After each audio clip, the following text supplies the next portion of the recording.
Welcome. Welcome. So today will be in English.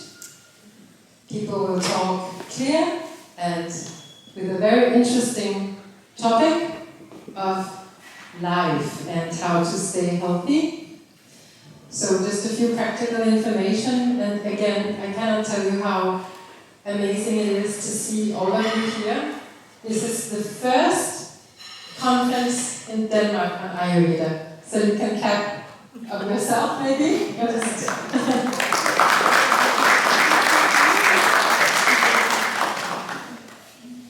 And in a very few seconds, I will hand over the microphone to Embassy of India. Mr. Bhatti is here representing.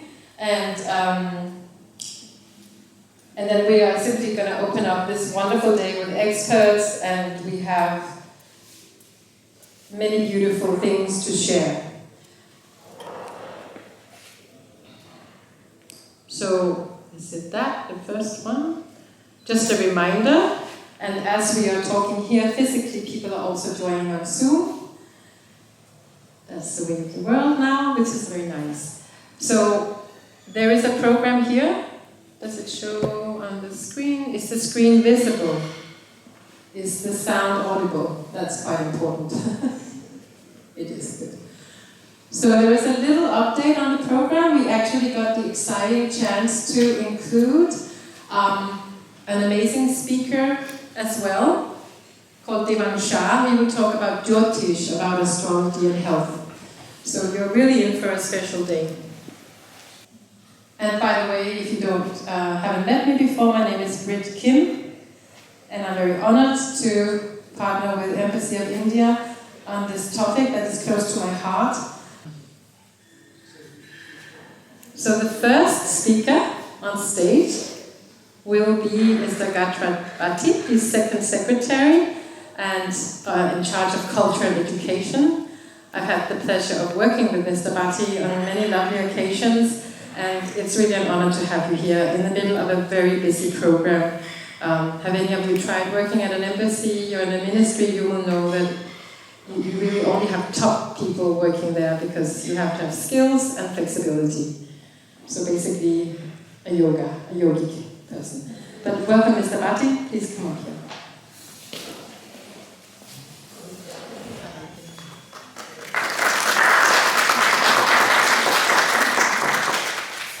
Use this.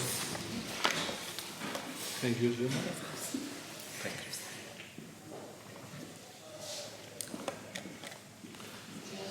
you. Namaskar. Hello. Namaskar. Good afternoon and good midday. I hope I have pronounced it correctly. So today's conference is This is in the run-up to every day we celebrate in India AyurVeda Day. It is also an international event. So we started the days celebrated generally on the 10th. But this was, when we discussed with all our colleagues, 10th day, we should start with the conference. So AyurVeda Day, this is the beginning of AyurVeda Day celebrations in Denmark. On behalf of Embassy of India, Copenhagen, I am delighted to welcome you to a very special AyurVeda conference on AyurVeda perspective on preventive health care, which is a part of AyurVeda celebrations. AyurVeda is, as you all know, that an ancient Indian science of life. I have attended few more events on Ayurveda in Denmark, and I found we have some colleagues here, and I think in some time, if necessary, we will provide Danish translation also. I hope Dr. Bech is also here. She will be definitely giving we are also trying to get lot of experts for you today online, because this was not possible for us to bring all of them here. So that's how we try to bring everybody together on one platform. And if I may say something, AyurVeda Day is celebrated on 10th of November every year. And since 2016, we have been doing it on a very large scale everywhere across the globe.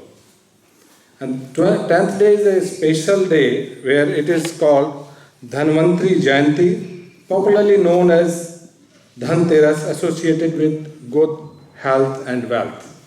This is one festival is on a very large scale celebrated across the globe, especially in India.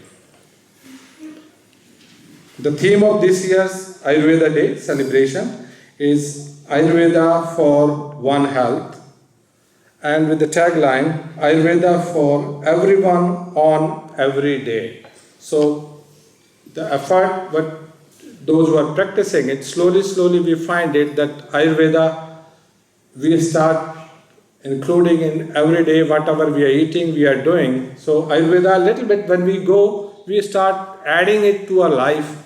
As I see in my house, when I will start doing something, cooking something and doing exercise, so something come in the mind, and my wife is there as a reminder also to tell Ayurveda. That's how it comes actually. We start thinking what we are eating, how we are doing it.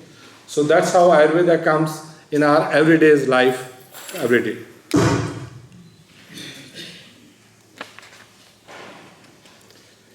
We focus on improving health through Ayurveda, on holistic nutrition, along with prevention of lifestyle disorder with human, animal, plant, environment interface.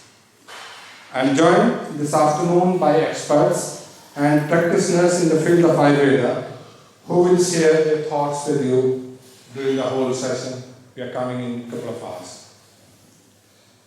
We are living through exceptional times. For the past 3 years, the COVID-19 pandemic and its after effects have engulfed the world and wreaked havoc on humanity, physically, emotionally, socially.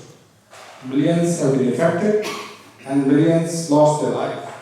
The global economy was hit for trillions of dollars due to this time. The pandemic has moreover spelled the demise of life as we know it, causing immense physical, mental, emotional strain on us. As the world has raced to cope with the unprecedented challenge, creating vaccine and successfully vaccinating more and more of the world population, Ayurveda has served as the best friend of many to stay healthy and fit. In India, we have had a great tradition of saints and hermits who evolves our indigenous healthcare system, like Ayurveda, Yoga, and Siddha. Over time, we also interacted with different civilizations and assimilated a system of medicine as well. All these systems were based on the philosophy Sarve Bhavantu Sukhina, Sarve Santu Nirame. That is, all should remain happy and all should remain healthy. Ayurveda is a holistic approach to physical, mental, and spiritual well-being. It is based on adapting one's lifestyle to stay healthy and derive appropriate nutrition from the natural world. This 5,000-year-old system of natural healing has its own origins in the Vedic culture of India. More than a mere system of treating illness, it offers a body of wisdom to help people stay healthy and live to their full potential. It is of particular relevance in the high-pressure 21st century world. Ayurveda is especially during the pandemic where one needs to stay socially distanced and keep physically fit and mentally balanced. The Ministry of Ayush, Government of India, under the visionary leadership of Prime Minister Modi, has been vigorously promoting traditional Indian system of medicine for cost-effective and sustainable health care and wellness. More and more people around the world have come to experience the benefits of Ayurveda. Ayurveda has therefore enjoyed a major resurgence globally in recent years, including in Denmark. The WHO Global Center of Traditional Medicine being established in Jamnagar in India and under the Ministry of Ayush would be the first and only global outpost center for traditional medicines across the globe, and it is recognition of India's contribution and potential in this field. India takes this partnership to a huge responsibility for serving and the entire humanity. Without further ado, let me now conclude by thanking each one of you for joining us and look forward to a fruitful and enlightening Ayurveda conference. I hope today's Ayurveda conference will not be only helpful to improve your understanding of Ayurveda, but also your quality of life by guiding you to a healthier, happier and calmer future. Let's work together to ensure that Ayurveda continues to touch and transform lives worldwide. I want to thank you. Before that, I would like to recognize our eminent personalities today contributing for the conference. Ms. Susan Dahl, she is the Executive Director, UNICEF, Denmark. Dr. Charlotte Bech, in front of us, one of the well-known Ayurveda experts I have come across in Europe, I can say, from Maharishi Ayurveda. Dr. Rakesh Job from Tattva. There are some physically here, there some will be joining you online. Ms. Bech Kim from Daya Ayurveda. She has been doing a lot for Ayurveda here. Ms. Caroline Diksinski, TDU Bangalore. She will be joining us online. And all of you, those who have given your time today, and you have come here, and we wish you, all of you, to have a very great conference, and hope we will enjoy it throughout the day. Thank you very much. I now hand over to Bech, who has helped us to organize this event today. Thank you. Thank you, Mr. Bhakti.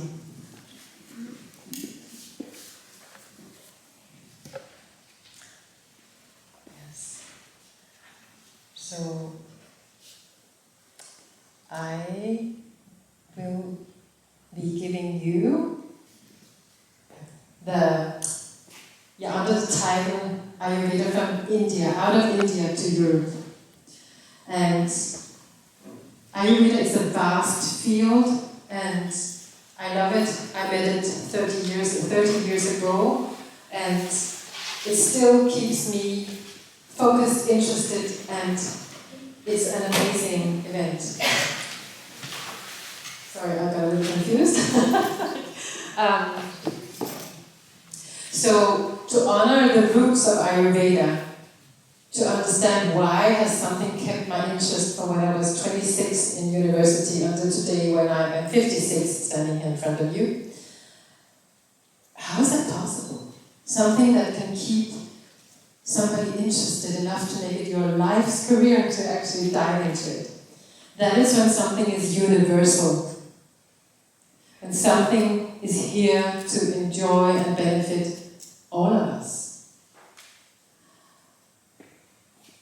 Sri Dhanvantari is one of the names of the principle in life, because in India it's all about gods and beautiful images, but it's also for some of us in Denmark, to talk about, it's something for some people it's a little much, but not for you here, I know that. But sometimes I say it's a principle. We look out, there's sunshine right now, thank you for that. It's a principle of nature. Sometimes there's sunlight, sometimes there's rain. That's okay. And just so that the mind, what we're doing now is a little meditative field of a couple of hours to go beyond the mind. Yeah? So whatever you've learned, use it, but also step out of it a little bit to get the full experience of today. Because Sri Dhanvantari is the reason we're here today. It's also an aspect of Vishnu, which is the principle of what sustains life in us. You can also think about it related to your body, your lungs, your heart, quite important to be alive, right? It actually connects to a certain part of our body. Oh, that's easy, not so strange. From time to time, AyurVeda surfaces in the world when we lack health, when there is deterioration of human values, when there's selfishness, greed, hate. Then it is said, it's passed down through thousands of years, and maybe even more, both in science and history and myth, that there is something very beautiful that supports us to be healthy and happy. And that will incarnate maybe in little tiny drops, if I may see myself as a tiny little drop of reflection of someone dedicating time and breath to actually tell others about this science of self-healing. I will not say everything I wrote in my slides, but you can read as we go along. We're all used to reading from 5 different screens now, mobile, computer, phone. But this beautiful image is trying to capture the reason we are here today. Welcome. Please have a seat up here in front, my dear. You can sit here.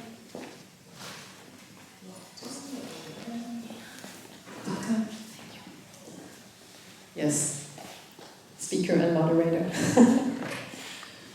So, isn't it beautiful? Touches me at least, that there is something we can trust to support us. And the reason we're here today is, also as Mr. Bech said, because it's the birthday of AyurVeda on Friday.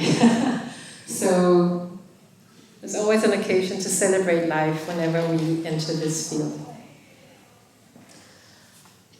So how to introduce this ancient science based on Sanskrit to us today? Each of us have different ways of presenting depending on which lineage, which teachers we've had. So I like to say that we are like landscapes. Just look at your body. We are like rivers and valleys and forests and skies, but it's inside of us. That's why AyurVeda says we are the micro-universe cosmos of the macrocosmos. Yeah, it sounds beautiful, but what does it actually mean? So this is the intention behind today, to introduce to you a system of self-healing and health, clinical AyurVeda, in a way where it actually becomes real and not something beautiful, like difficult to understand. The tradition of maintaining AyurVeda on this planet in Sanskrit actually,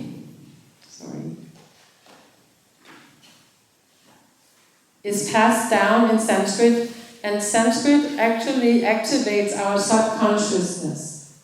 Because some of the things we will share about today, life, is such a big topic that the mind doesn't really, we can go beyond the mind. Like just the word life, okay?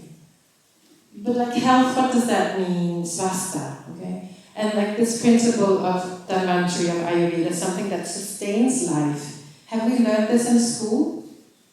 Did your teacher in 2nd grade say, I'm going to tell you how to live a happy, healthy life?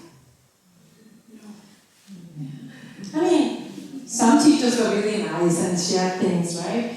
But for us to even talk about things like that, yeah, it's a little not something you do with everybody. So I like to say this, that we are just like landscapes, and we are like governed by different weather systems, right? Sometimes it rains, storms, shines, and that affects how our body, how we feel. Is it healthy? Do we wake up and feel happy and fresh? Ready for the day? Do we have our little routine, brushing the teeth, going to the restroom, whatever? So for me, I think AyurVeda has, and I just looked at the time. So for me, important to say is that we can Google so much. Within a second, you can Google all the topics from what we're going to share today. And be like, I know that.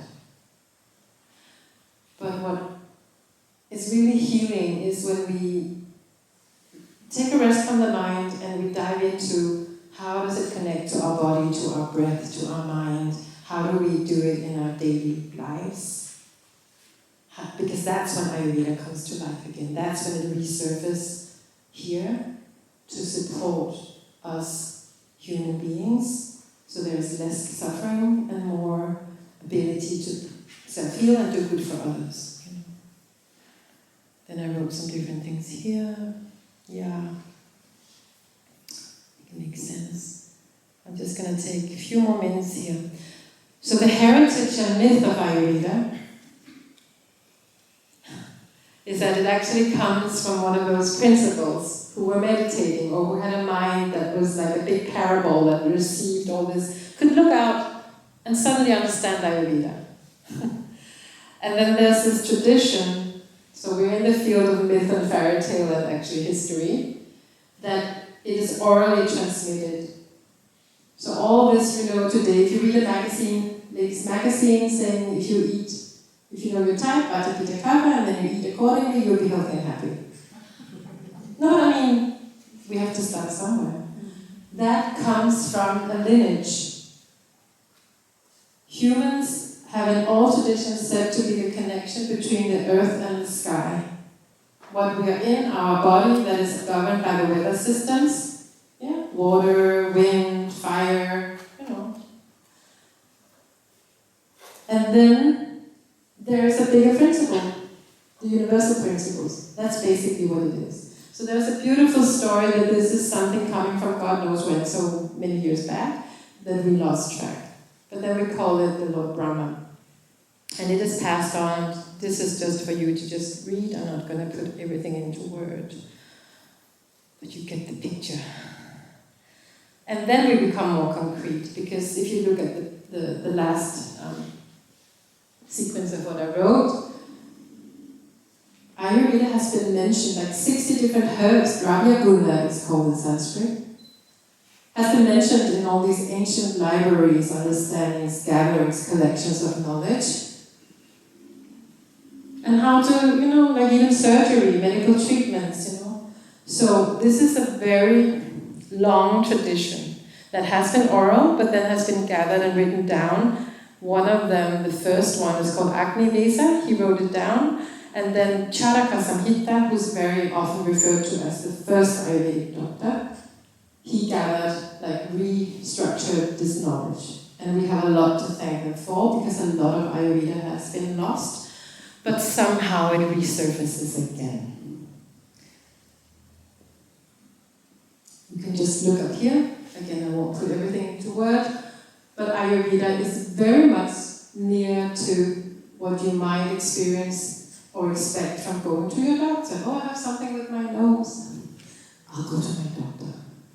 Oh, it was mentioned also 5,000 years ago. But of course, it's all life, we're not that different. And surgery and toxicology, and then the most interesting one that may have been the one most famous, most known, is the rasagana, the juiciness of life. Some dear friends of mine that travel a lot to India, they did an Ayurveda Panchakarma retreat, and the man is a poet. He has been, publishing poets, and he is such a laughable, jolly fellow. And he said, "Yeah, I got Ayurveda now, but I understand it. It's all about getting dry but slower." Actually, he's right. It's that simple, but it's so ancient. So with this slide, I have one more, sorry. This one, yeah. Just to let you know that there is a ministry in India, a whole agency protecting and promoting traditional medicines. And it's called the Ministry of Ayush. Could you imagine a Danish ministry or agency? Just a thought. Today is also a day where we have a little visionary energy here in the room. So Ayurveda is said, last thing I'll say, is by some sources called the mother of all healing. You will find traces of Ayurveda as well as Sanskrit actually. Like it traveled to Nepal, Tibet, it's called Soma-Rigpa. It also even traveled to my birth country, Korea and Japan. Yeah? And it also, actually, some parts of Ayurveda and healing travel to South America. There's like a beautiful understanding of aligning with the sunrise and sunset called Agnihotra and Homa farming, where you use some produce to actually enrich the earth for farming. And there's a whole community in South America where we have these amazing Vedic traditions alive. So Ayurveda is not just out of India to Europe, it is for all of us. It's not just for Indians, it's not a religion, it is much more vast than that. So whatever you do in your kitchen, if you have learned to cook ginger on your food, you are also part of Ayurveda, for instance, okay? So now is the time for the panel of experts. And we have, it's a hybrid, so we have some beautiful people. 2 of them are going to join on Zoom. You'll see the presentation here, you'll hear them speak. And then the first one I will welcome is our Dr. Charlotte Bech, who is a dear friend of mine and who has done so much to promote clinical traditional Ayurveda in Denmark. I hope it makes sense and raised your curiosity a little bit about Ayurveda. All right, we are just going to start, and I would like to speak about sleep. How to get a better sleep. How many here have sometimes trouble sleeping? It means perhaps you have a problem falling asleep, or perhaps you wake up too early, or maybe you wake up and you cannot sleep again. How many have sometimes this problem? Almost everyone. And that is, unfortunately, this is common. This is representing the general population. Because so many people have trouble sleeping, and that's why I would like to explain to you about sleep. Actually, in Ayurveda, we are not focusing so much on sleep, because what we are focusing on, what is the main purpose of Ayurveda, is really to develop higher states of consciousness, and sleep is actually a normal state of consciousness. We have 3 main states of consciousness. We have sleeping, Swapni Chetana, we have dreaming, Sushupti Chetana, and we have waking state, Jagrata Chetana. These are the 3 common states of consciousness. Everyone in the world is living in these 3 worlds, or the 3 states of consciousness. But in Maharishi Ayurveda, we have a goal and a purpose that is much higher, to develop higher states of consciousness, to develop Turiya Chetana, Chaturtha Chetana, the state of yoga, the 4th state of consciousness, and after that, the 5th state, Turiya Chetana, and then Bhagavad Chetana, divine consciousness, and finally, unity consciousness or oneness, Brahmi Chetana. This is the real goal of Ayurveda. But as you see, the lowest state is the sleep state. It is the lowest, but it means it is also the foundation of all the other states. So we must have good sleep in order to develop higher states of consciousness. So that's what we're talking about today. And I also want to mention that all of us who work with Ayurveda, we feel deep gratitude to the land of India, the land of the Veda, Ved Bhumi Bharat, for preserving this knowledge for thousands of years. And we feel gratitude for the Embassy of India, thank you all from Embassy of India, for organizing these conferences on behalf of the Ministry of Ayush, the Ministry of Yoga and Ayurveda in India, established 2014 with the purpose of promoting Ayurveda in all countries of the world. So in Denmark, we have many problems with sleep. I want to talk to this, but I also want to mention briefly that I'm a medical doctor. I worked in the field of surgery. I worked in gastrointestinal surgery, where I was performing surgery on gastrointestinal problems, for example, cancer of colon and many other diseases. I also worked in Rigshospitalet and in the United States. But at the same time, I've been working with Maharishi AyurVeda, and today I'm combining the best of the two worlds, the best of modern medicine with the best of Maharishi AyurVeda. That is also recommended, actually. Did you know Prince Charles of England, who is now king, he has actually been supporting Ayurveda for many, many years. And when he was a prince, he gave a message that he says we must combine the best of modern medicine and Ayurveda. So that's what I'm doing. I have now a private academy with courses teaching about Maharishi Ayurveda, training also other medical doctors. And now let's move on to Ayurveda. We want to go into the classical texts of Ayurveda. They describe about sleep, and they have 6 benefits of sleep: Sukham, Pushtim, Bala, Vrishita, Jnanam, and Jivanam. It means happiness, nourishment, immunity, vitality, knowledge, and long life. So that's why we like to sleep better. In Denmark, a total of 45% have sleep problems. And 30% sometimes, and 50% above the age of 65 have all the time sleep problems. So we want to find a solution. In Ayurveda we have a solution, because we are saying different types of personality have different kinds of sleep problems. So some people have trouble falling asleep and they feel sleep is light. This is what we call vata. But other types, they are very warm when they have to sleep, and they have some intensity of their mind and thinking, some warmth, and this we call pitta. And other people, they have too much heaviness, and that's why they can't sleep. It's called kapha. So in Ayurveda we have an understanding that not everyone has the same type of sleep problems.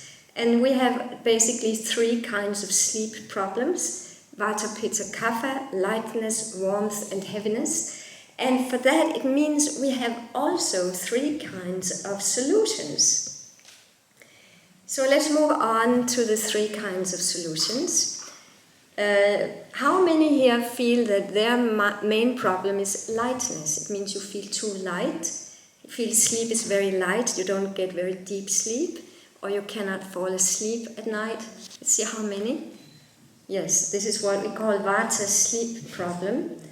And in the Vata sleep problem, it went on here. In the Vata sleep problem, we have 3 suggestions. Number 1, no distractions before bedtime. So shut down all distractions, electronics, at least 1 hour before you want to sleep. Phones, TV, tablets, and computers, and avoid blue light. Number 2, relax before bedtime. So spend at least 1 hour winding down in the evening. Here you can do some knitting or sewing, or even listening to harmonious music, or you can be painting or drawing or cutting vegetables for the next day, or you may even start soaking raisins and lentils. You can also start polishing your nails or shoes or anything like that, simple, easy activities, or go for a walk, a light walk. And number 3, care for the feet before sleep. So in order to have more heaviness and not so much lightness, it's better to care for the sleep. Then we have more grounding, we get grounding, and that will reduce the mental activity and all the speculations before sleep. So a relaxing foot bath in warm water could be very beneficial. Then a foot self-massage with oils, for example, oils from vetiver grass or lavender.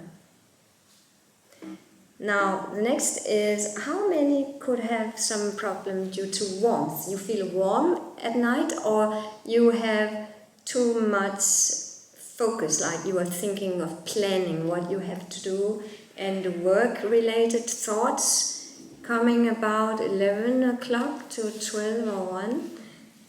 And how many feel very hot in the evening, have to have a cooler? Yes, this is a pitta problem. And for these we have 3 suggestions. Number 1, keep the bedroom cool. Leave the window open for fresh air, cool air, or keep the fan on. Keep cooling, grounding colors in there. For example, on the bed linen and on the walls. For example, green or brown colors.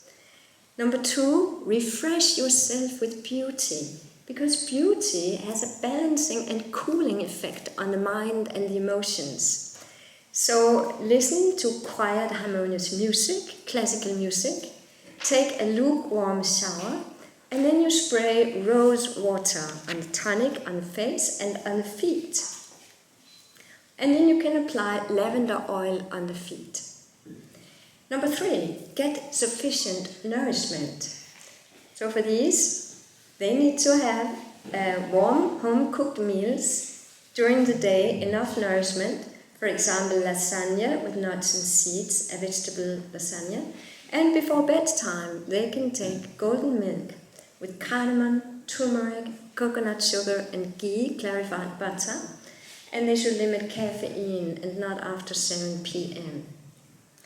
Now, do we have anyone in the last category? It means that you are feeling too heavy, sleeps too much, or too heavy sleep. Not feeling really fresh, waking up, lethargy or heaviness, or maybe some mucus, some coughing during the night, sinusitis, blocking the sinuses. This is a heaviness problem. So for these we have 3 suggestions. Number 1, have a light evening meal. Avoid heavy meals in the evening. Avoid ice-cold fried foods or other foods with high fatty contents. Instead, take strong, spicy soup, lentil soup for example, with ginger and some pipperly, some long pepper, and also steamed vegetables. Number 2, refresh yourself with some light scents. It means oils that create lightness. So use oils that are generating lightness in a diffuser, electric diffuser, for example eucalyptus oil or red mandarin oil or bergamot. And number 3, make sure during the daytime that you do exercise and yoga and also use nose drops. Nose drops is a very important item here. It reduces mucus in the airways and it relieves heaviness from the brain fog and feeling heavy like that, and in the sinuses. So this is very effective for the kapha type of sleep.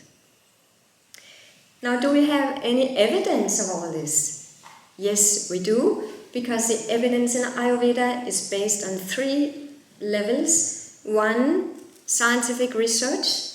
Number 2, long tradition in Ayurveda, thousands of years. And 3, testimonials. So we have 3 levels of evidence, and I'd like to mention just 1. If we go on the website of medical research and we search for Ayurveda and sleep, we get 122 studies that are published, and they show a very beneficial effect of using Ayurveda in terms of sleep. So we have many scientific studies supporting this. So here's a summary. We have 3 types of problems for sleep in Maharishi Ayurveda, where we need 3 types of treatment.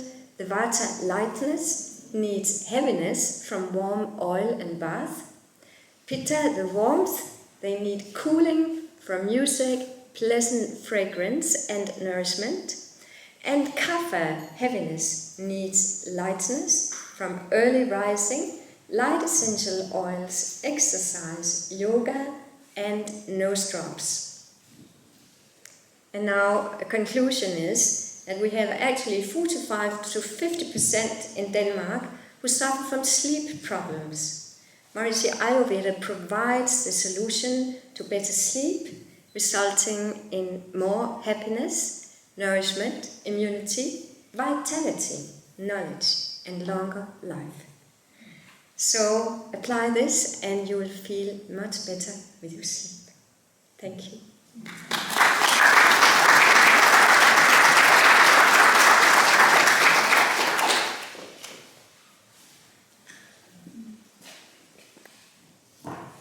Thank you so much for this introduction to Ayurveda and sleep. Yes. So Carolina is currently in India with some patients, and I met her a decade ago or so. She's doing so much, such a great work to support Ayurveda. She's based in the UK, and she is one of the leading people in the professional organization in UK called APA, and she's also working in the Secretariat, and she's also just like organizing so many events and supporting the health of so many people. And she also can take you, if you want to, on a trekking tour for medicinal herbs in Himalaya. So she's really quite the power lady.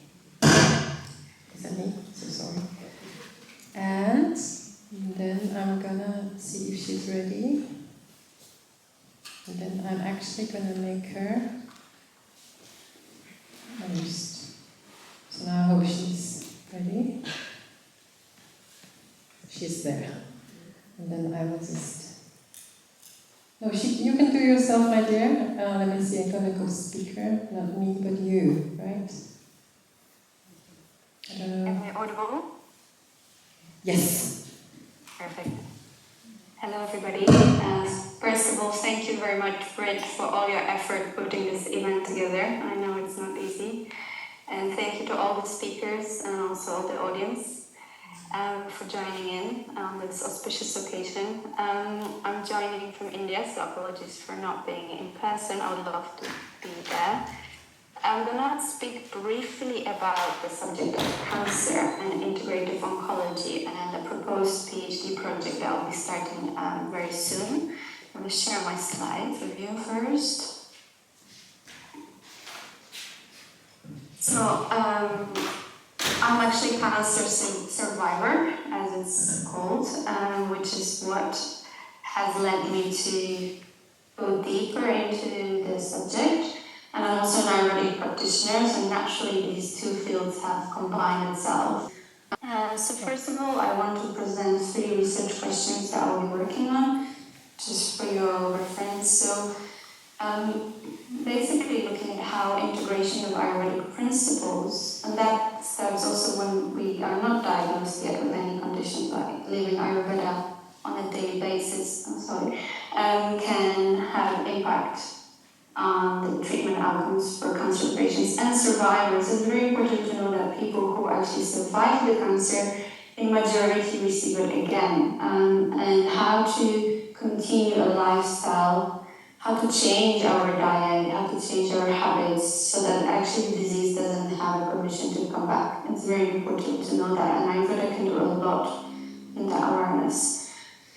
I also want to touch about integrative oncology. So I'm not dismissing at all the modern treatment. It's got its place. A lot of people don't have another opportunity. They are also rushed into making decisions when they're being diagnosed. They're full of fear. So it's about integrating what's available within the modern treatments and what's available outside the modern treatments. And thankfully, more and more opportunities are presented to the patients. In India, it's, I would say, maybe more available, because in India, as you know, Ayurveda is it's not really complementary, it's a secondary mainstream medicine, but in the West, it's still, I would say, much more about integration of complementary and mainstream. And then we have also how to bridge that gap that's currently quite wide, but hopefully with research, my intention with this research is to really have enough evidence, to have published material, to work with modern doctors, or at least show them the potential that Ayurveda can offer, so that there is the integration gap, so that we are not dividing ourselves, we are actually coming together, which is very important.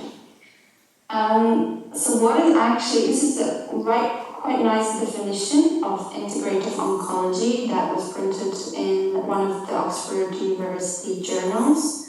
And I found it quite comprehensive, so it's definitely patient-centered rather than disease-centered, which is what Ayurveda also does for us.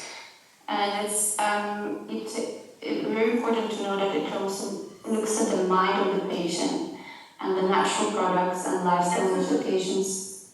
And it's looking at different traditions alongside the modern treatments. So, sorry, I just need to mute the person who's...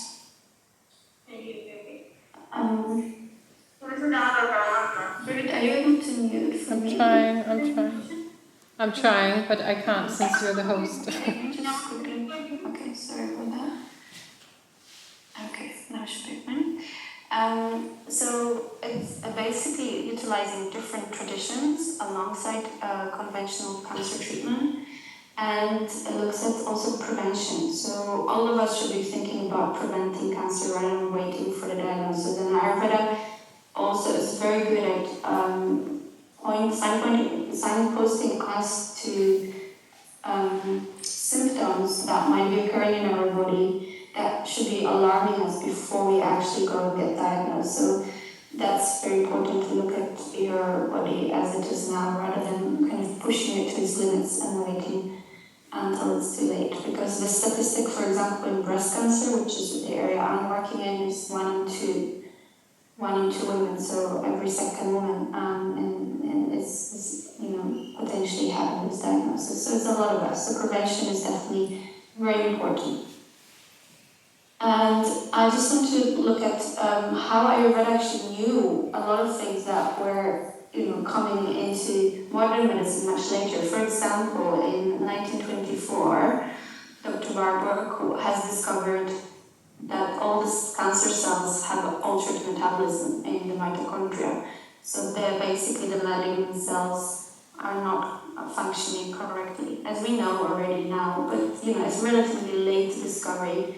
And this large amount of metabolic needs leads to huge amounts of glucose and glutamine that's needed. That's why, for example, cancer is fed by glucose. That's why the first thing you want to do is reduce the intake of sugar and glucose, so kind of arrest the natural progression of cancer cells. But Ayurveda knew about this, centuries ago. So we look at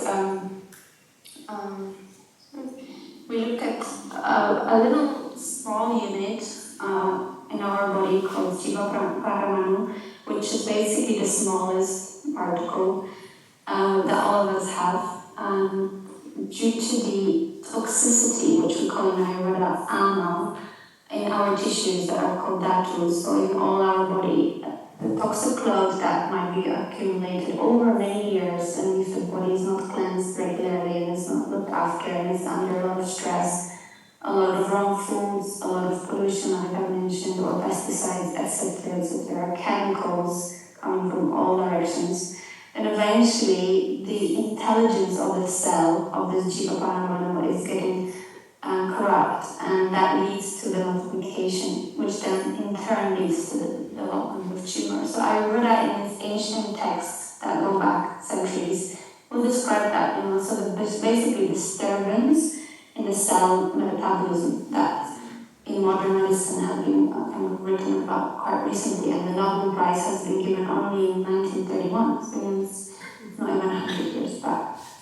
So I just want to point out that we are working with wisdom, the ancient wisdom that's there, and it's actually makes total sense to use it in order to progress with treatments of cancer, and also all the other treatments. Of course, Ayurveda has a huge spectrum of what it can treat.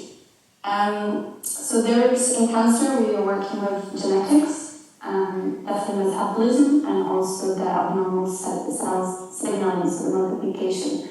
So when we actually start looking at metabolism, which is where modern medicine is not looking so much, but Ayurveda can, with target approaches, we can actually look at a lot of health improvement at the root level. So changing the environment in your body, changing the systemic environment where the cells of cancer don't have hospitable environment to continue to develop, and therefore they naturally die. So instead of poisoning the body with a lot of treatments, which sometimes is necessary, definitely in some cases, but actually looking at from the bottom up by changing the whole metabolic structure, which involves a lot of work and it takes time, but it's definitely possible. And I'm an example of a person who has gone that route and gone successfully that route. So what are the aims of the Ayurvedic treatment? So definitely improving the quality of life. It doesn't matter if you're going with or without modern treatment, but the quality of life is very important, and increasing your longevity, but with the quality, that's very important, without suffering, increasing vitality, and definitely inhibiting progression of cancer. There are certain cancers that grow very slowly that, can be put at bay, or the secondary cancers can be also arrested before there's any before the cancer spreads in the body. So also the relieving side effects, this is very important. That's something I would like to focus on in the PhD, is how to help people who are going through chemotherapy and radiotherapy are actually very weak, and their secondary cancers come back after a year or 2 or 3 because their immunity is very low, so the body doesn't have its own natural capacity to fight. And also how to look at the root cause, which is essential when we look at prevention and Ayurveda, where did it start and what we have to correct in our life in order for these things not to happen anymore. And in supporting and strengthening the mind, which is a huge factor, because during fear, the doshas in the body, which have been explained to you just briefly before my talk, will be out of balance. So the mind is a leading server key here, which can make or break the rest. So all of this can be covered by Ayurveda, definitely. I just want to mention, because the time is short, just 2 concepts. Vedic Shavakva is something that can be correlated to a modern term of immunity. So basically our body being able to adapt and protect itself, so having its own intelligence in these small units that I discussed before, so it can fight the disease. So immunomodulation through basically taking the correct food, correct herbal preparations. In India also, herbal metallic preparations are given, which are very much used in cancer, mental health, and appropriate lifestyle. So all of this has to be taken into consideration rather than just looking how to remove a tumor, how to cut it out, or how to shrink it with chemotherapy. So we have to really look much broader, so the body has the ability to heal and fight. So this is essential. I feel like even though it's so fundamental and so simple, it's very much overlooked. And me being actually patient going through the system, I've never been in the hospital advised anything about food, anything about how to manage my stress, anything about how to live. It was all targeted at dealing with the tumor and nothing else, whereas cancer is a systemic disease. And then the last thing I want to introduce you to, which some of you might have heard if you learned a bit of Ayurveda, is Rasayana and Tantra. So that's a whole area of Ayurveda where we understand how the immunity of the patient can be improved through the systemic modulation. So all this, how the body can be brought back, especially after chemotherapy or radiotherapy, and basically how the long life and that vitality can be brought back. And this is also essential when we talk about prevention. So there are different formulas, herbal formulas, and different treatments that one can adapt to achieve this Rasayana effect. So you can read about it further. And here are very simple herbs that most of us in the West have access to, that I'm not saying are a cure for cancer, but are definitely helping the body to restore its immunity, and are helpful with the help of a practitioner who knows what they're doing, at which stages they can be helpful at basically strengthening. So that's Andrelica officinalis, and that's called Anna, from Fanes Samvera, which is ashwagandha, Pinaspora cordifolia, Skubuchi, and Cucumalanga, which all leave now in the form of turmeric. So there are many, many more herbs and many, many more ways of working so that Rasayana effect, so this longevity effect can be achieved. So this is a very short introduction. I have 10 minutes, so I just wanted to make you kind of open your mind to maybe possibility of integrative oncology and how Ayurveda can come into play. And I'll give it back the slides to you, Fred, and the hosting. Thank you, Carolina. It was audible. I hope you could hear me. Was it audible? She can't see us here. You can hear me now. I will take photos for you so you can see the lovely people you were sharing with. There was pin drop silence here as you spoke. And I do think, even though it's maybe a topic that is a little difficult for all of us, that quite a lot of us have known either friends, family, or colleagues who have been touched by a diagnosis involving some types of cancer. So we have to bring it up because it is important to know that there are actually possibilities of supporting ourselves with an Ayurvedic perspective on prevention or treatment for all kinds of imbalances or diseases, but it has to be evaluated from an Ayurvedic doctor or practitioner. But just that you know. Thank you, my dear. And another note to say, this is again like the start of a huge vision. So we're all like greenhouse people now today. We're sort of sowing a little seed, like I said. If you use ginger at home, you're also part of this Ayurvedic wave, bringing the values back to society to support our health and our happiness. And we will do this again where there will be master classes, so you will have longer time to hear, for instance, in depth on topics like what we're introducing today. So Carolina, we are coming back to you to learn more, definitely. Thank you so much, my dear. I know you have patients to go back to. Would have loved to have you stay, but thank you so much for joining. I'll be here. Yeah. Okay, thank you so much for joining you. Yeah.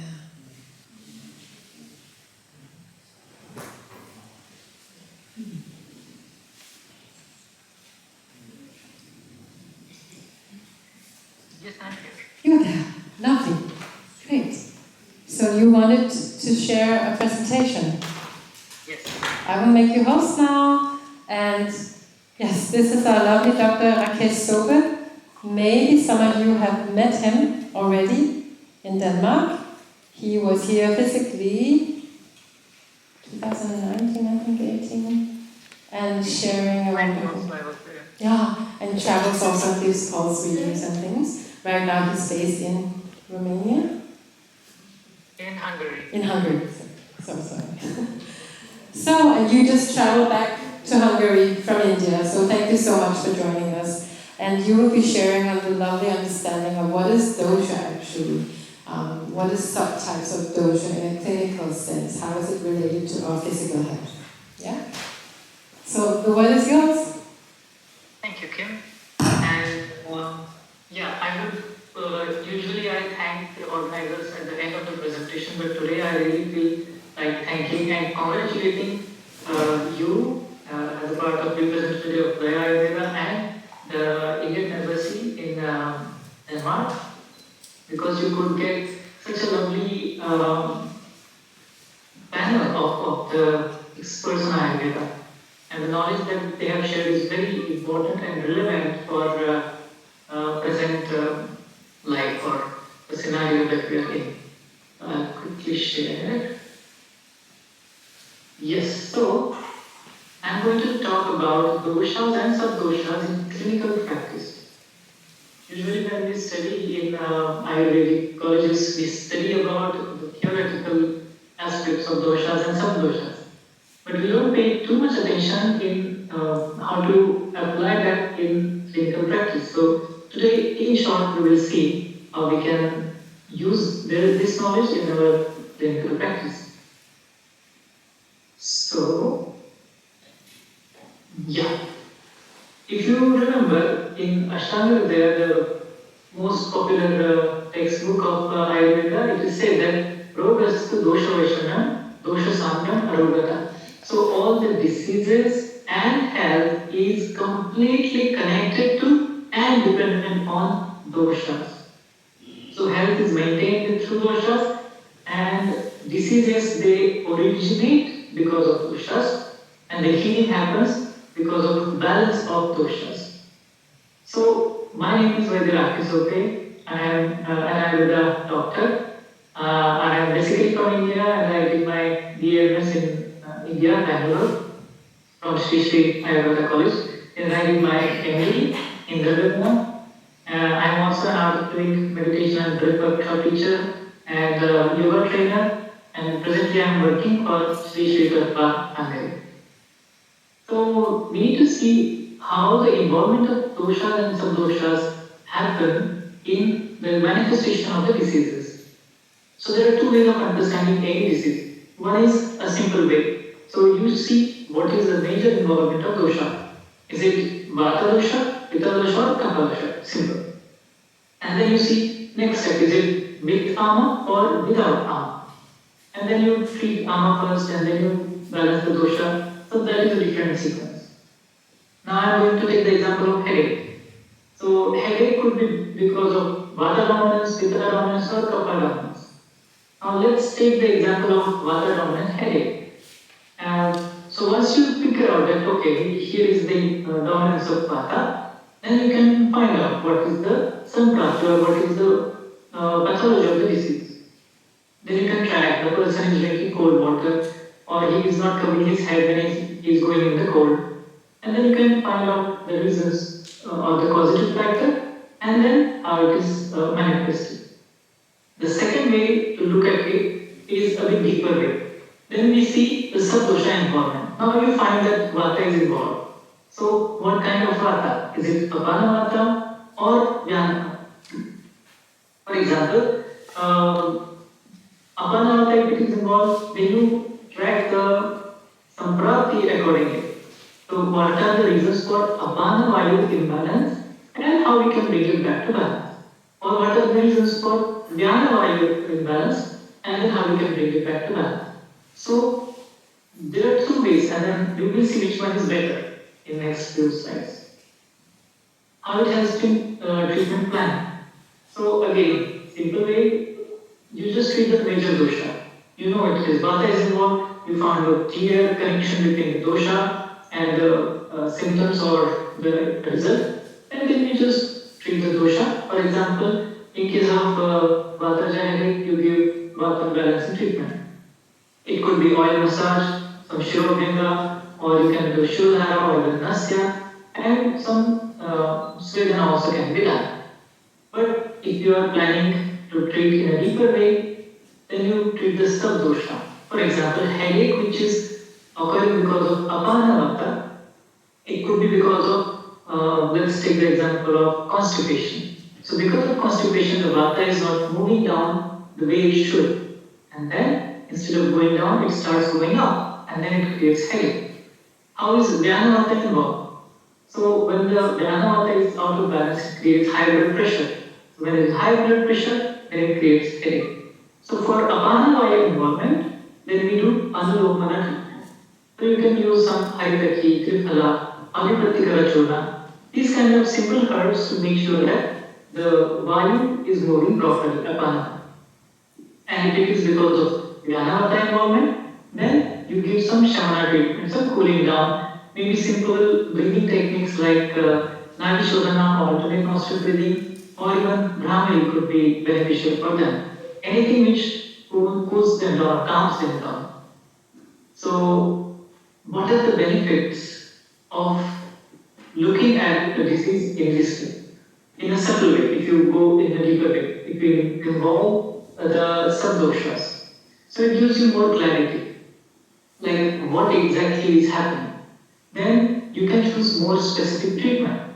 For example, if you are treating in general vata, then you may think that okay, what kind of treatment I should give? Should I give the whole body of Benga, or should I go for Basti, or should I go for something else? There are hundreds of treatment for balancing vata. and which one to choose. So if you go for subdosha, then I can help you. Of course, because you are targeting the root cause, the results are also very quick.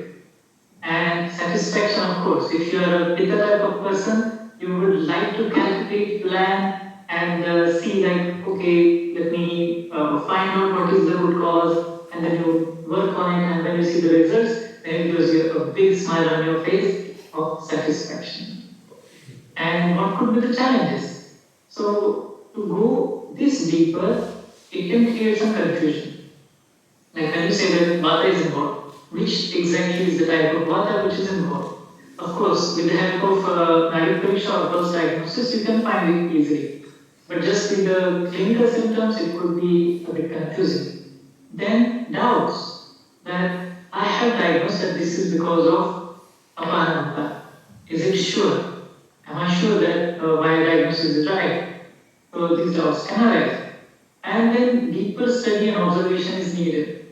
So it's easy to figure out the major dosha, and then you need some more skill to do the deeper, to find the deeper involvement of dosha. And of course, more experience is needed. So it doesn't matter how much you have studied, there are certain things which you learn only through your experience. So in my clinical practice, what I do is, whatever is clear for me, whatever is easy for me, I go for that. It's not that every single case I go for checking the subdoshas. Or it's not that every single case I just do the major doshas.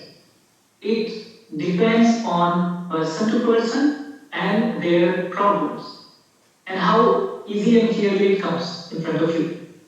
If you have centered your mind, if the mind is very clear, then the diagnosis just comes to you. You will ask the right questions to find out the exact diagnosis. And with the help of pulse, then it becomes much more easier to diagnose the exact things. So, what is the conclusion for this?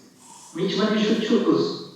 So, the choice is completely yours. Both approaches work. In my last 12 years of practice in Ayurveda, I have figured out that whether you follow the treatment of major dosha or sub-dosha, the treatment is pretty much similar and both of them will work. Only thing is, if you do the deeper analysis, then it can work a bit faster. But otherwise, the knowledge of Ayurveda is designed in such a way that anyone and everyone can start following it.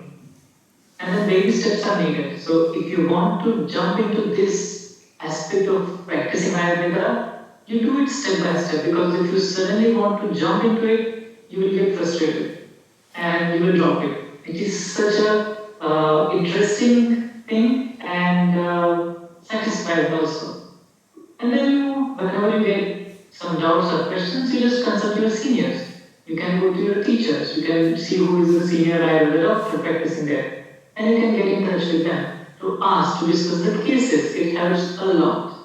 Even now, I am in touch with my teachers in India. I call them and I ask them, this is the problem. What could be the possible solution? What could be the possible reason for this disease? So this way, then make sure that whoever is there available, you just grab anything and everything from them. Yeah.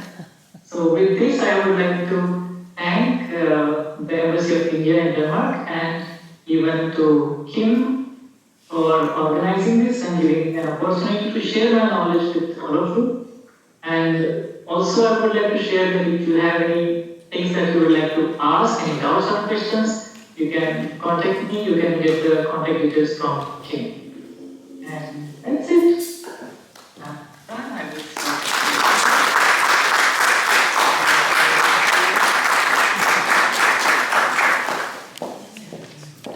Thank you so much, dear Dr. Sope. Maybe you heard earlier, Dr. Sope, that we spoke about, both Mr. Bech from Embassy and myself, that today we're celebrating the day of Dhanteras, the birthday of Lord Dhanvantari, supporter, protector of Ayurveda and the bringer of the Amrit Kalash for longevity of life. And in some ways, I'm reminded now that you are one of those rishis, one of those yogis, helping in these times that are where human values are less, and we need to be reminded that health is also a way of how we live and what we are connected to. But doing it in such a sweet manner, don't you agree? Do what works, and if you want to jump in it or take baby steps, yeah? So again, thank you so much. I would like to ask you some things. It was in the program also, some sort of discussion.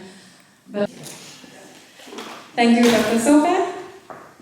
And that concludes like the 3 specialists that we have had on board here to give you like an idea of how vast and how specific clinical traditional Ayurveda is. How many of you felt there were lots of words that you didn't really get? Okay. Yes. Just like going to the doctor, right? The recipe you get in your hand and you can't read what the doctor wrote. I know. Just very briefly before we welcome the next speaker, what Dr. Sopa spoke about is that we have something called Samaprapti, like diagnosis on how far has this imbalance or dosha progressed. Because according to that, we also choose which herbs, which treatments, how we approach preventative or treatment. And then what was mentioned was that we basically have this vata. How many of you have heard the word vata? Most of you, good. Thank God, you're in the right room. And then pitta and kapha. So these are known as types, and at the same time it's connected to our functions in our body, in our system also, which is why Dr. Bech could talk about different types of sleep. So in one way it's very biophysically connected, and like I said, weather systems, right? Has anybody ever told you that you have mountains and valleys and rivers inside your body or your brain? You have the whole sky, like the nervous system is like sparkling actually. It's quite unique. I will take half a second to say there are some beautiful things on the Instagram, even though it can become like a deep hole. But there is something I will share when I send to you. She's like a scientist and she takes microscopic films of everyday things. It's beautiful. The peel of a lemon. She just puts different things under the microscope and you just go, wow, it looks like the night sky. And then it's maybe your hair or something. So just really open up your mind like that. All right. I love Ayurveda, I love talking about it. So the next speaker, I'm just really honored that I can welcome not only a woman, but an outstanding person, and I'm not going to look at you, but I really mean it. And could I invite you to just close your eyes for a second? We've had so much information. Just close your eyes for a short second. And just feel how much value you bring to this world as a person on a good day. When you're relaxed, when you've had food, when you're doing something you enjoy and you can look at the faces of people you love, children, grandchildren, dogs, cats. The sun is shining, we have a tree kind of participating in the conference today. And just feel that. And then imagine that your heart is able to reach out, which is also a way of saying that you're healthy. It's actually also that we are able to take care of others around us and to sometimes put them first. I know we have this whole airplane thing that put on your own oxygen mask first, which is true. And for that we can use Ayurveda. But could you imagine going to work and have the responsibility of all the children in the world on your shoulders? How that would feel. can open your eyes again. So you're about to meet, that is why I'm calling this an exceptional person. And just a person. And her name is Susanne Day. So please welcome Susanne, the Executive Director of UNICEF Denmark. You can take this and I'll just find your presentation. And then I just enjoy the view. Thank you so much, Kim. And while you're looking for this beautiful, beautiful picture of some children of India that UNICEF is doing programs with, I would just like to introduce myself and to also say that I am not an AyurVeda expert. So when Britt Kim invited me to come here and speak today, I say I know only one thing to speak about, and that is UNICEF. UNICEF is the United Nations International Children's Foundation, and we are the world's largest foundation working with children all over the world.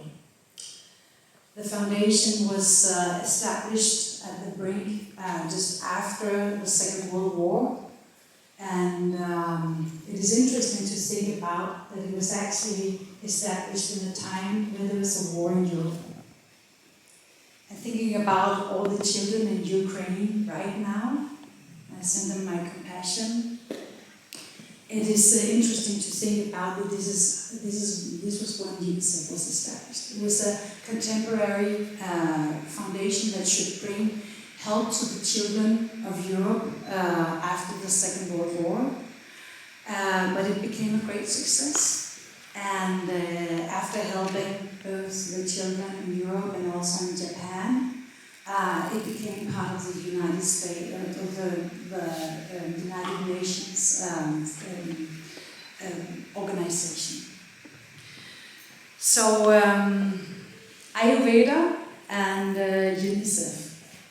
My road to working with meditation in our organization, it actually comes all the way back from when I grew up in the 70s and in the 80s. My mother was a very busy school teacher, and at some point she decided to start to meditate. She had 2 children, my older brother and me, and then all the children of her school. And she learned to meditate in transcendental meditation, which is a serious and intensive way of meditation. So I grew up in a child home where twice a day, every morning and every afternoon, there was this sign saying, "Your mother is meditating." And my brother and I, we knew when this sign came up, and typically she placed it on the piano, so where the note should be, she said, "Mother's meditating." And we knew that was a good thing. We were not able to disturb her, so 2 times 20 minutes, we should not disturb her. And my mother, with all the compassion she had for me as well, she also offered me to learn to meditate. But I was becoming a teenager, and I thought, no, that's for grown-ups, that's for adults. I'm not gonna learn to meditate. So it actually took me fast forward to the age of 19. I was walking the streets of København, which is in central Copenhagen, and I found this yoga place called Scandinavia's Yoga and Meditation Center. It was the first one in Denmark.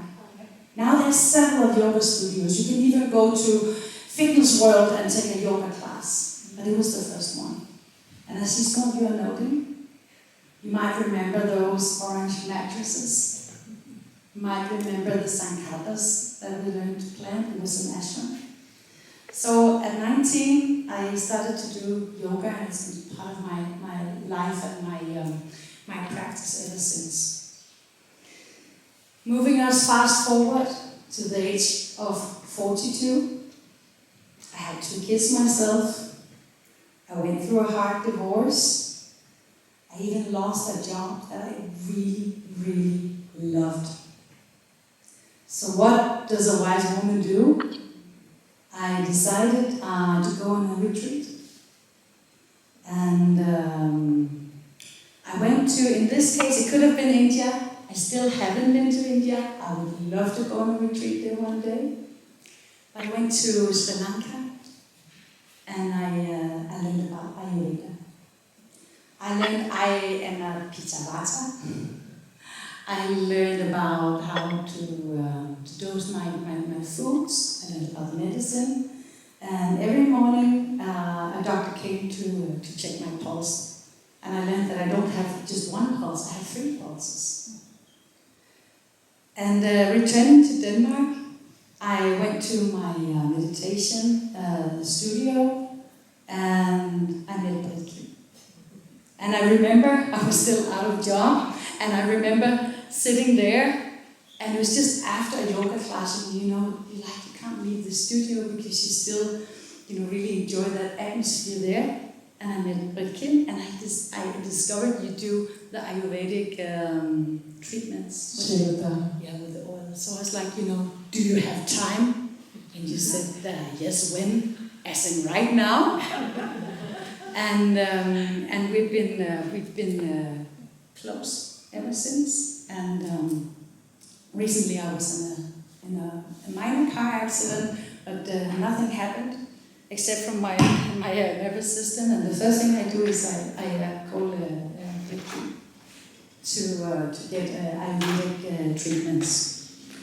So, where is this taking us in terms of UNICEF?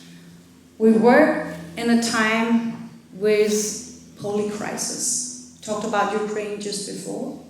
Everybody here knows what is going on in Gaza and Israel right now. We have a climate crisis, a learning crisis. We've been through Corona and COVID. And I remember before COVID, we were at the UN city, and there was a Swedish scientist telling about the World Sustainable Goals.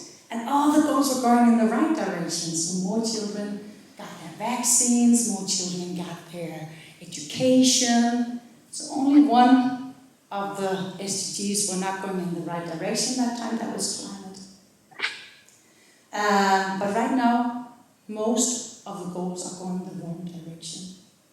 This means that the staff I have here in Copenhagen, we are 150 people working out of the office here in Copenhagen.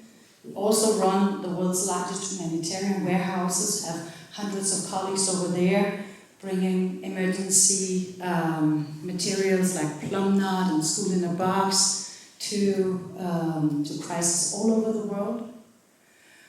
But how do I take care of people who work around the clock and who are burning in their work life? And I'm looking at Charlotte, my great colleague from UNICEF here in Denmark. After COVID, we saw a lot of burnouts, so we decided to do 3 things. And Charlotte is one of my good friends, very good friends at work, and Charlotte has also been practicing AyurVeda even longer than I have.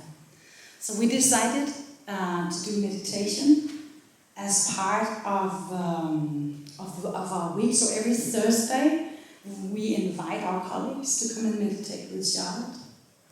Another thing we did, and we did it, to be honest, it was also out of climate, to support the climate agenda, but we decided to have 4 days without meat in our cantina. So we try to promote like more green lunches there.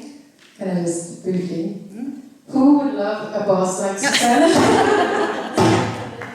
Sweet. That's just so much.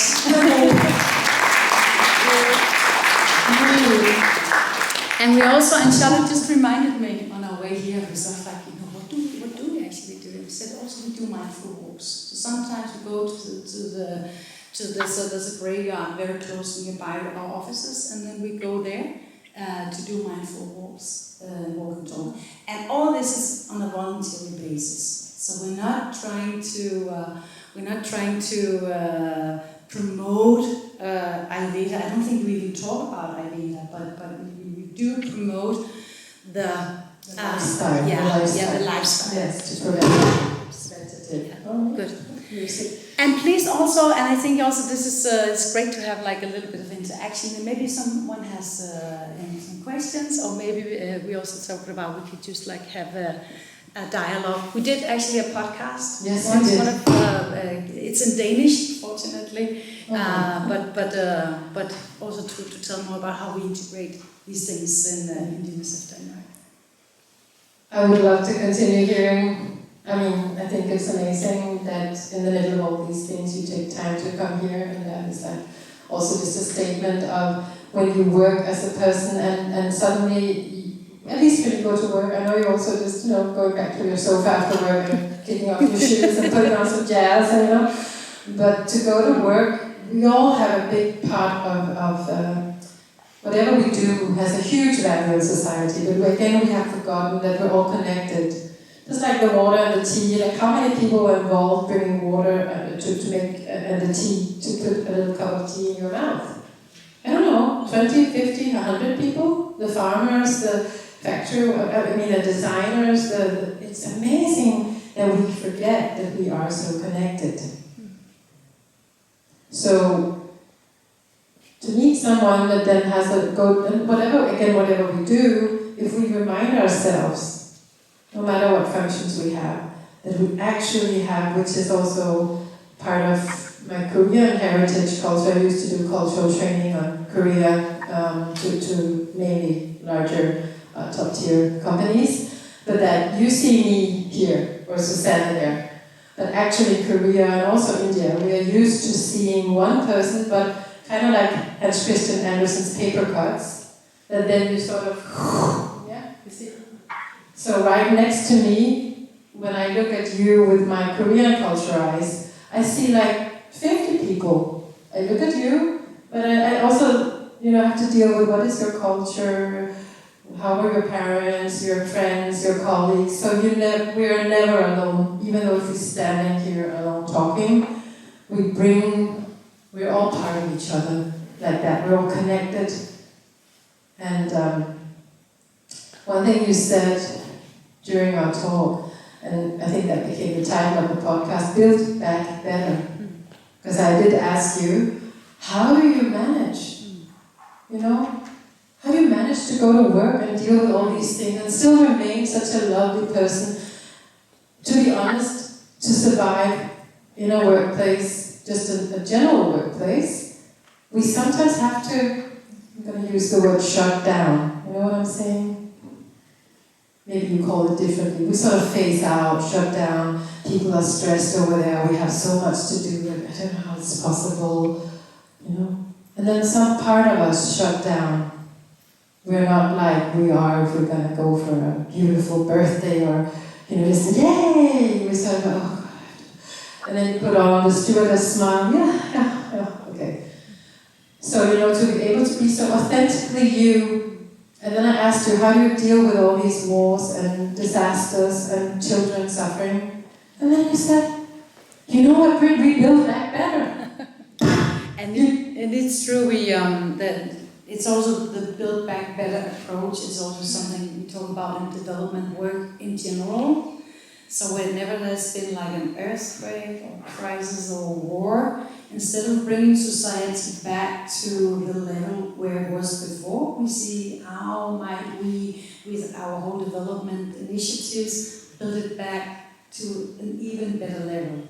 And that's also when I think about back in my history, when you go through divorce, when you lose a job, everything is sort of like back to basics. So how do you build back not only to the level you were before, but actually to an even better level? And that is what also AyurVeda did to me. It was helping me to build back better. Thank you, Susanna.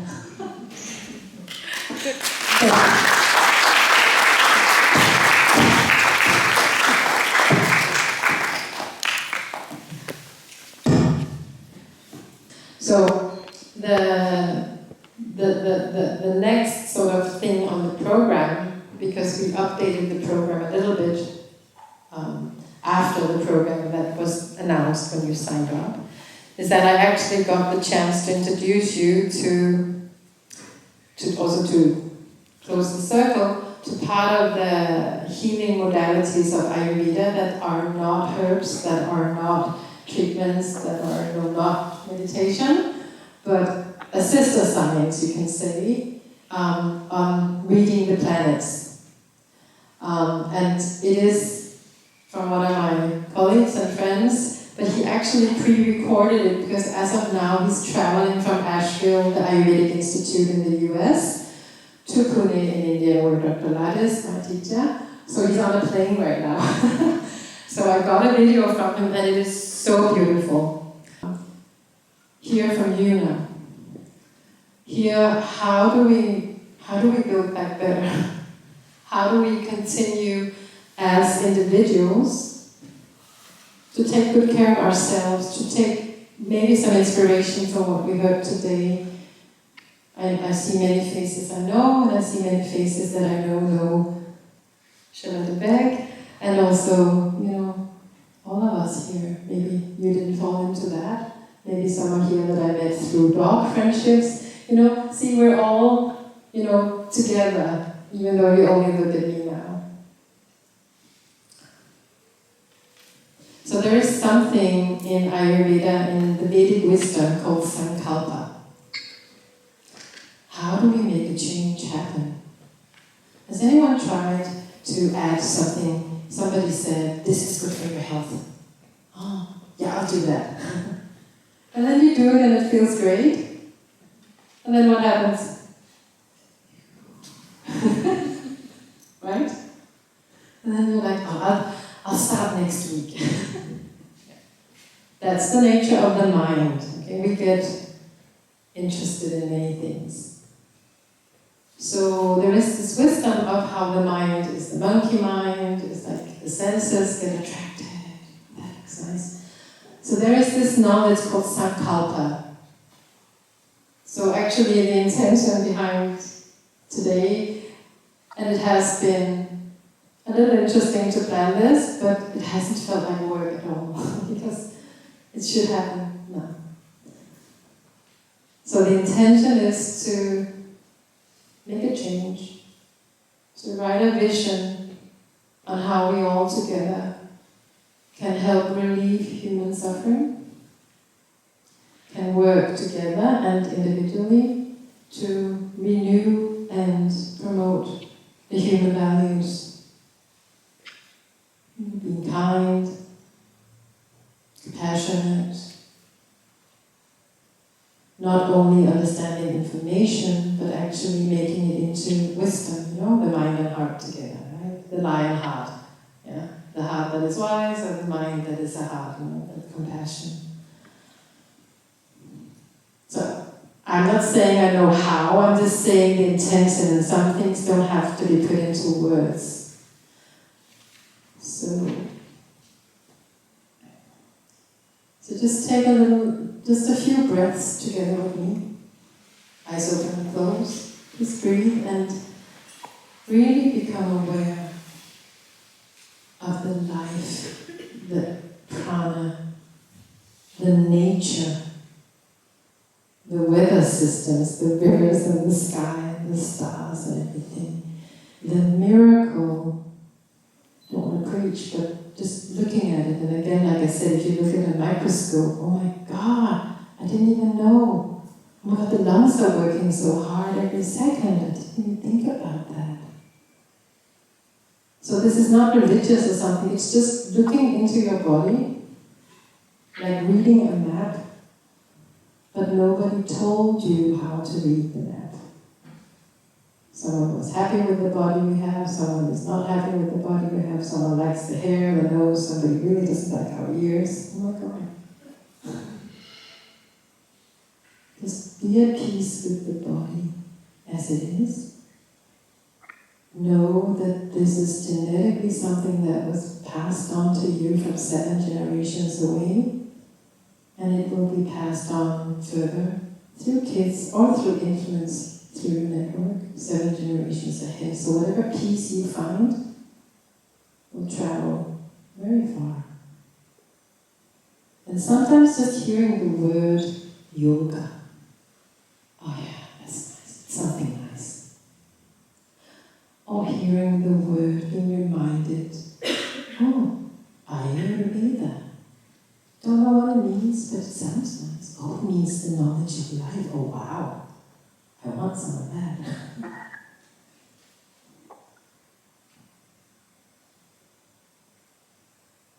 So just being in this space now, right now, together, that is a sankalpa. Being at peace.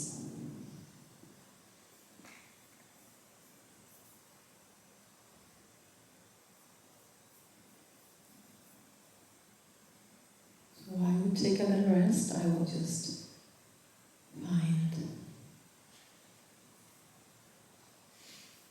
the little video on the planets and the stars.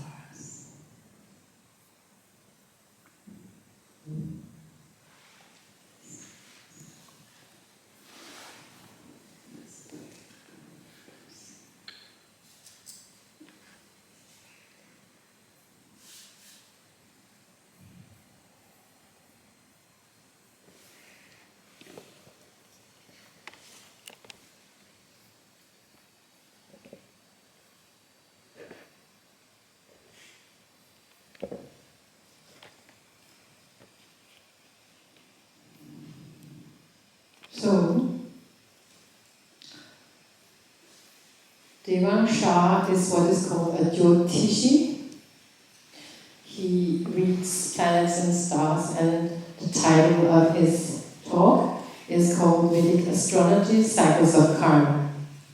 So I will just, as I said, just give you a little brief introduction to this, and then I will send you the idea, so make sure that I have your email. I will send you the link so that you can also see it in your own peace and time. Yeah? I'm just introducing him. So he starts, I think he starts with an invocation. I'm just going to start it, but I will finish at 3. And we need to have a group photo if you're okay with that.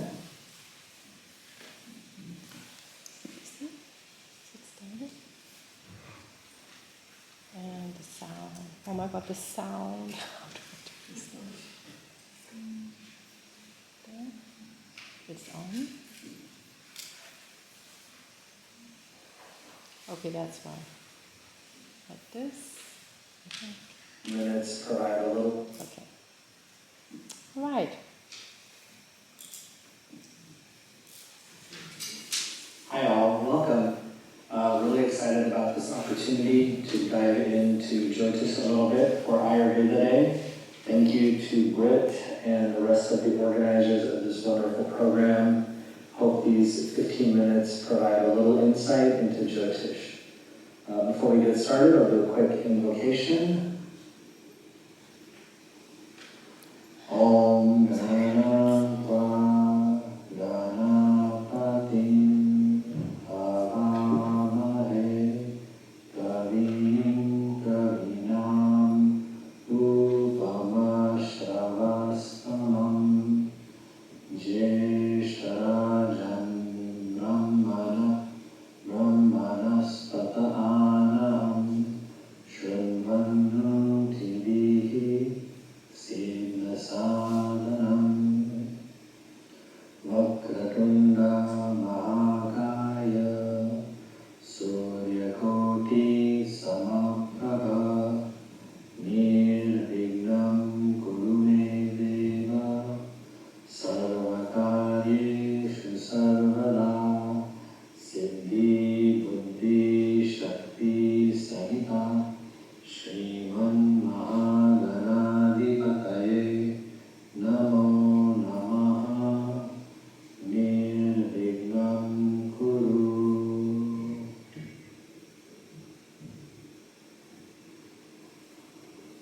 All right, good morning. Today we're going to dive in a little bit on the idea of pattern recognition and cycles of various forms of karma and how Jyotish can provide that support, that insight, that guiding light to support people's well-being and healing. So I know today's AyurVeda Day, the day of the Manvantari, but we'll also invoke a little bit of Jyotish and and weaving the two together. Alright, so what is the purpose of Jyotish? Well, the purpose of Jyotish is really to give deep insight about somebody's own purpose, their spiritual path, their karmic tendencies, and the lessons to be learned in this life. It gives context to life's challenges, sufferings, as well as opportunities. It supports a movement from material life to spiritual life and how to navigate both.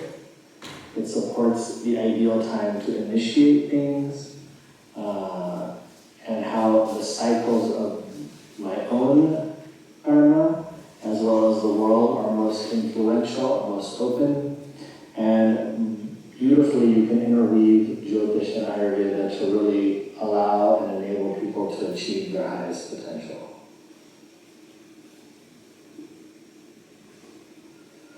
So, what is the role of a Jyotishi? Well, the role of a Jyotishi is to recognize and connect patterns that enable to support somebody. I always use this phrase because coaching, wellness coaching, life coaching, counseling is such a big part of our world today. And the role of a Jyotishi really was that original life coach. But what did they use as the tool? Well, they used deep insight of recognizing patterns of the stars at the time of one's birth or at a given situation to connect to the karmic patterns that the person was going to face. So you put yourself out of the center and you really are bringing in a different way to approach supporting somebody else's journey. Just because something is important to me does not make it necessarily important to the person I'm working with. And the chart allows me to understand this and put myself out of the center. So what? Well, it's to impart wisdom in relation to our karmas, to help us discover why we're on the earth, what are our tendencies, what are circumstances that we might face. And even though Jyotishi may be able to predict patterns, predict events, the goal is to impart wisdom. The goal is to enable somebody to support their material goals, to help balance the material with the spiritual, and strengthen the resolve to deal with certain challenges. Alright, so a quick glance at different ways to look at the theory of karma. Quickly, we all know the theory of karma talks about past life, this life, future life, that our intentions in the previous life, the actions, and the result of those actions, the karma phala, the fruits, are what we are receiving in this life. As I receive those fruits, what my intent is, what my ability to resolve that determines the fruits in the future. So, Vedic astrology really is actually the study of karma and the patterns of these karmic fruits. So let's look at a few categorizations of these. I'm sure many of you have heard these, but let's just quickly review. So in the cycle of karma, there's 4 main types of karma. We call sanchit karma. This is the storehouse of karma. This is what is buried underneath the surface that we don't even know is there over lifetimes of action, inaction, intention, and results. We can impact this most through any type of sadhana, practice, austerity, prayer, and most importantly by being the observer, being equanimous in a situation. Then we move to the next level of karma, which is the prarabdha karma. This is the right karma, ready for fruition in the present. And your birth chart gives you insight into this. These are the patterns we're working to recognize. Then, based on what fruits you're receiving, i.e. where you're born, who your parents are, what opportunities you have access to, what skills you bring, what natural inclinations you have, what inclinations you don't have. These then move into, that prarabdha moves into kriyaman. As a result of what I face, what do I do in the moment, and with what intention, then sets the future karma phala, the agama. And this agama of this life becomes the sanchit of the next life. I will just briefly pause. My dear friend Dion, let's see if I can show you. Has anyone here had their chart read, like astrology, even like Western or okay, yeah. So, just wanted to see if I could show you how it looks, because he is a very skilled teacher, and I'm actually studying under Dr. Lat and under Devan to become a Jyotishi. And let's see, don't know how to do this. It's a very beautiful. Say that at the end of any type of mantra or shloka, we're actually asking for. I will send you all three forms of karma. the link to this video, so please make sure there. Please make sure that you see. This is how one chart can look. So it's a little different than what you know, maybe from the round circle, but this is such a beautiful science. And you can also see, like, for instance, health. When I first started into astrology was because it combines amazingly with pulse reading and understanding how is the health of this person. Are there periods where one planet, perhaps representing Mars, blood and accidents or warrior energy, is more present or not, and then you can protect yourself. So the Jyotish, this understanding, is to know how to read time. Thank you. So, to all the people who were present online, of course, thank you, but I do have a few gifts too. First, if I could see Mr. Bhatti up here. Mr. Bhatti, could you go? Thank you so much. This is a little gift of appreciation. You should bring flowers, but I thought you would appreciate just a little. Thank you. Thank you. I think I should have brought gifts for you. You just come here and sit in. So please stay up here, sir. Yeah, I'll just stay. Yes. And then Charlotte, the doctor / honorable movie maker. If you could stand next to Mr. Bhatti. For you, I have given you, I brought this from India to you. This is from a very special Ganesh temple in Pune that has constant arti, constant darshan, and it is an amazing temple. And there are so many people you would not believe it. But this I thought you should have to benefit our joint venture, adventure here. And also a little child. Thank you, dear. And then Susanne. I have for you from India as well. I saw that and I thought that is for you. It is an esteemed Indian writer that somehow brings back to life all these amazing myths and sort of fairy tales, but with enormous emphasis on human values, and it's so beautiful. And then a lovely child. So maybe we will have photos together. Why don't we just, I don't know, should we do the formal one with us, and then we just do everyone, or I think I'll just everyone. Okay, I'm just going to put this down. You want? Okay. Maybe. Karen? Should I just? I'm so sorry, this is for the Somi. This is the selfie moment. I'm so sorry, just a second. I just need to have the slide in the background. That's how it is, right? Yes. That's better. Does that work? Yes. Okay. Woohoo! Yes, AyurVeda. It doesn't work, huh? Ah.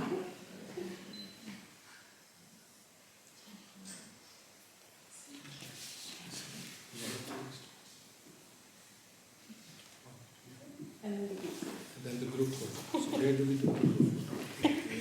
Yeah, because we didn't get time to meet each other, and this is the historical event.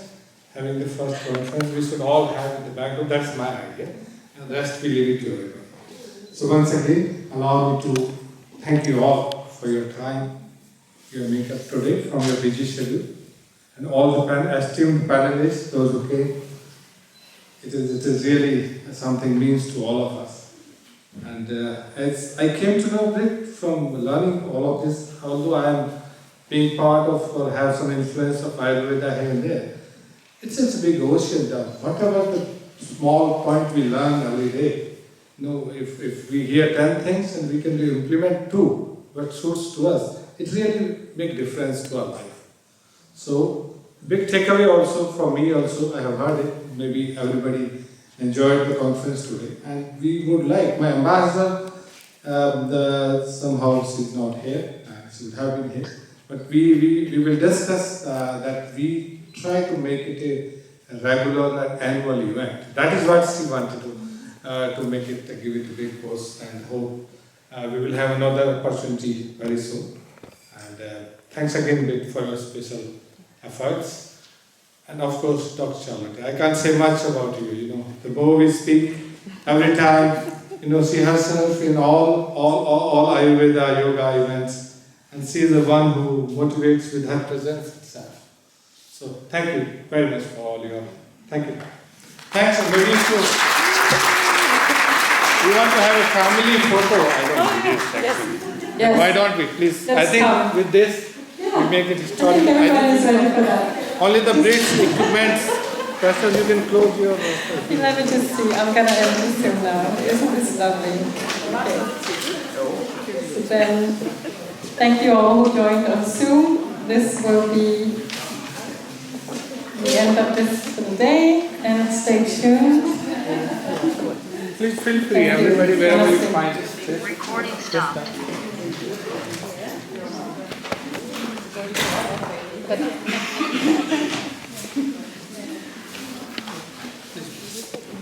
But please leave it like that because it's kind of converting. So leave it like that.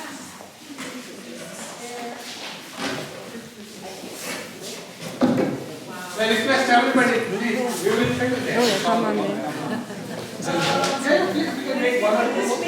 If possible, we can have some chairs for the front line also.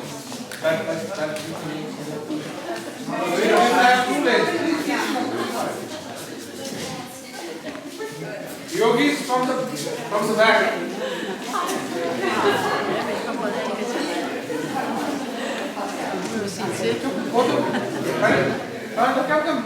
Come on.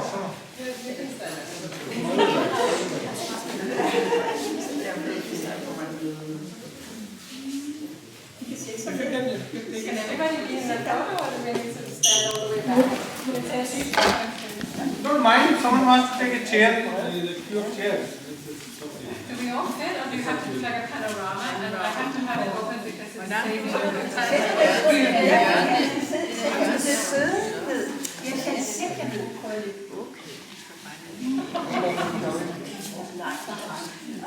Can you stand up the chair? I think that will help you. Oh, but be careful. Be careful. It's okay with you, but be careful. Can you see everyone or most? And then you can do panorama maybe. So You yes, can? you can just squeeze in here. Sorry for this, but we are will share. It's a responsibility to share with everybody. Yes, it is.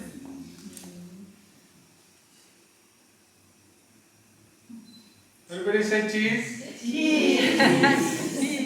And here. Ginger. Chai.